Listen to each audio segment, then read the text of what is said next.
Maafitha a borithi na maafitha kuma ruhonge rwa EPRA hamwe na honge ingi nio maratongoririe Mungururio uyu mwena wa industrial area kuria maramomorire ibanda ici iria ikoretwo ikihuthika gutwarithia na mbere biacara cia magendo.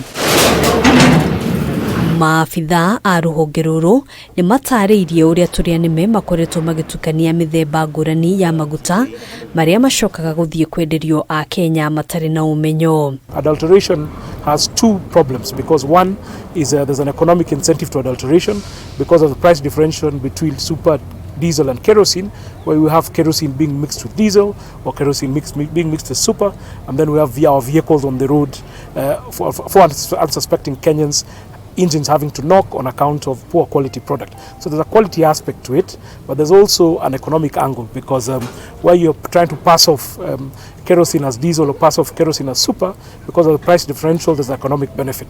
Daniel KIPTOO augite makoretwo magithiururuka guthurima ceceni ciothe kuria mihango ya ruhonge ruru itabanagirio na uthukangia wa miberethi ya maguta hamwe na wici wa cuma no gatagati ka hathara iria ruhonge ruru ruratara. We've been having a conversation particularly with the public scrap metal dealers. We have a lot of our critical infrastructure in terms of towers that are being vandalized in the transmission lines and distribution lines.